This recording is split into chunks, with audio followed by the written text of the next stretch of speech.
Hi, I'm your host Vasco Duarte.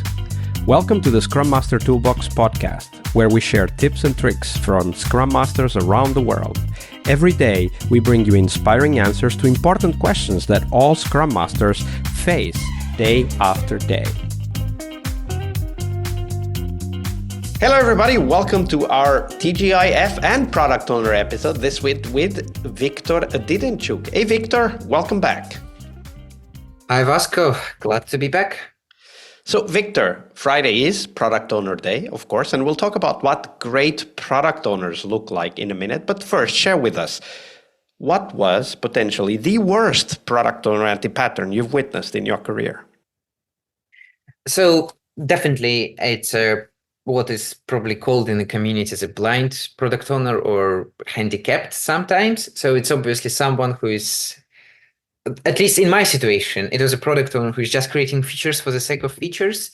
So it's a really bad way of organizing work of the team, organizing work of organization, but it was all about politics and like satisfying specific stakeholders. So this stakeholder has X amount of money and wants to build this feature, and product owner is actually not interested in anything about, like, we have money, we need to build feature, and it doesn't matter whether we are making this product correct or not. So while it can work in certain type of organization, for example, this customer is really wealthy and it can provide money for the whole organization to run, but this is something extreme because usually your company or your product is something related to lots of customers. So you always need to reflect, you always need to ask follow-up questions. You always need to challenge customers.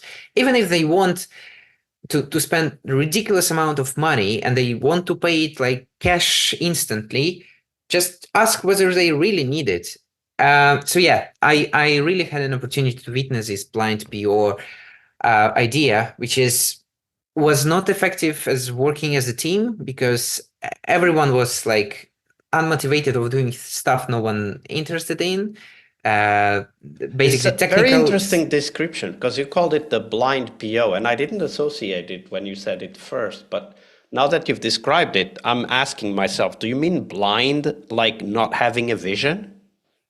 Yes, it's exactly that. So it basically, product owner does not follow the vision of the product or does not understand where are we going, but just satisfying immediate requests of customers, which might be good on a short term solution or might be good for some organizations. There are hundreds or thousands of organizations across the world, and it might work for someone, but usually, especially in our world of software development or some organization which are working in this fast-paced environment, which is changing rapidly, you probably are not going to end up in any good place with this approach. So it's always about challenging yourself, challenging customer, challenging your team about, are you doing it correctly? Are you having this vision? Are you following this vision? Yeah, that's probably it. I had an opportunity to work like this, and now I understand I don't want to be there again. How did it feel when you were working with a product owner that thought and behaved like this without considering the vision, but just rather focusing on satisfying immediate requests? How did it feel for you as a Scrum Master? And this is actually a good question because as a pragmatic person, I really understood that we are getting paid, we are getting money, our customer is satisfied, and we're probably all right. But from the perspective, people development going forward, thinking about the future, that was not really good because you realize that your people are not motivated. They're building some legacy infrastructure on legacy code base just to satisfy one customer who are we not really sure will be there tomorrow. And we are not able to retain the best talents because best developers are, maybe it's not good to say, but I tend to agree that best developers always want to become even better. So when you try to satisfy like customer who's just paying a lot, you end up with some solution that are not really, innovative, that are not or really motivating, right? Motivating, of course. As we discussed earlier this week about motivation, some people are motivated by challenge, and if you just copy pasting the same code you've written 10 times already, just changing color or whatever, you're probably doing it wrong and you won't be able to retain people. So yeah, so the biggest frustrating part was that you're feeling that you are starting to lose your people and you won't be able just to retain them for longer. But it was kind of a company's decision. And again, we have lots of companies over there, and maybe for that specific organization it worked, but you just don't want to be there. And this is kind of sad. Absolutely. And ultimately, if you end up with a product that has no vision and a demotivated team, that can't help anyone. So, Viktor, now we look into the opposite, the mirror image of this. So share with us the best product owner you've ever worked with. How did they work? So they had three important points. It was about effective communication, protection, and result-oriented. I would start with result-oriented, as we just described, the blind PO, right? While blind PO is also result-oriented, they're oriented in satisfying customers, they're oriented of getting money, which is all right. But here is result-oriented in terms of product vision. So they really know what they want to achieve and what is the end state of the product. Of course, it's a complex environment, it's a changing environment. You cannot always plan it from 0 to 100 at the beginning, but at least the vision. So, for example, like we want to go to the moon, and your end goal is still there. You want to be on the moon. How you achieve it, it's totally different. It can change, but you have this vision, and you understand why you have this vision, what you're going to change by that. So this kind of result orientation. Protector is, we're working in a complex world. Over the past few years, like technology switched from Web3 to NFTs, then to Web3 again. Now AI is the most popular topic.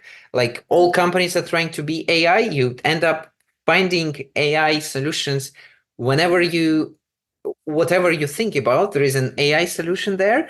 And sometimes it's the total overkill, which should not be there, but people are just, following the hype.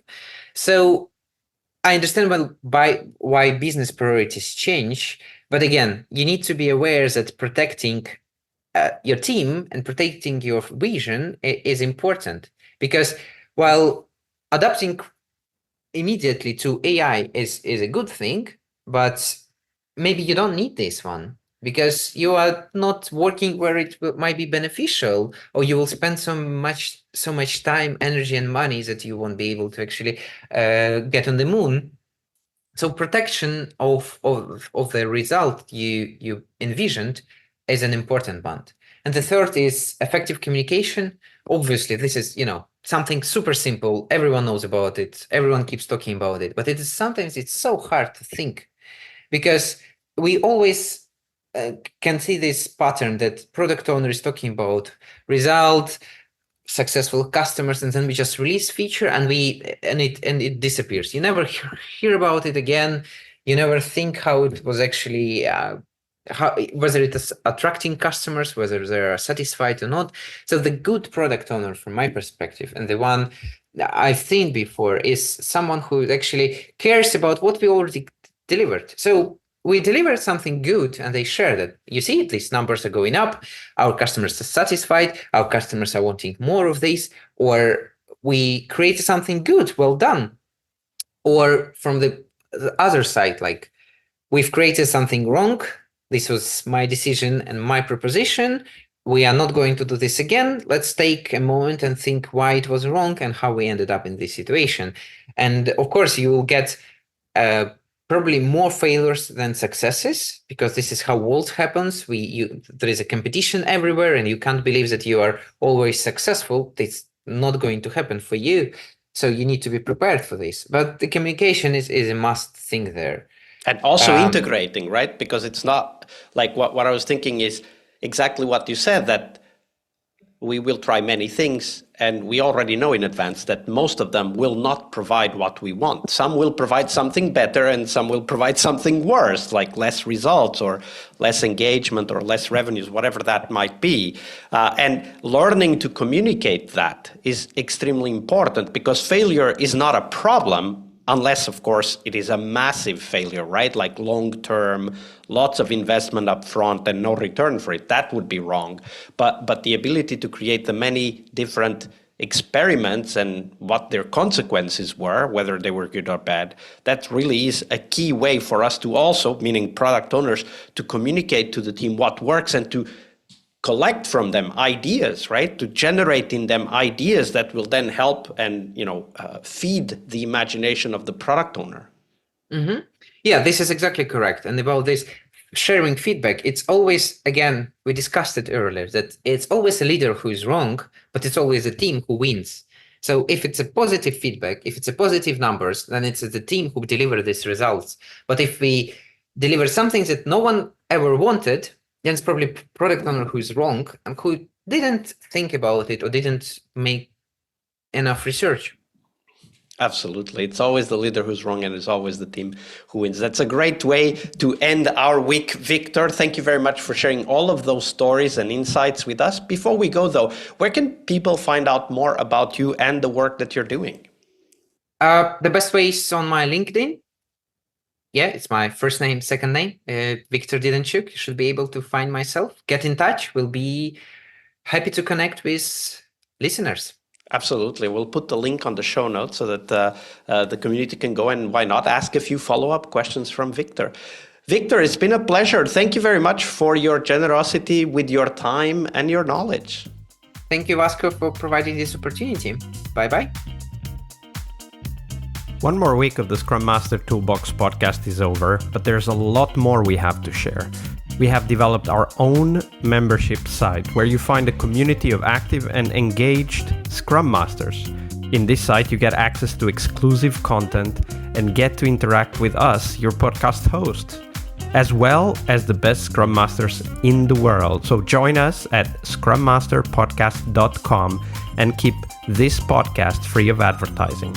See you next week for one more full week of Scrum Master tips and tricks. We really hope you liked our show.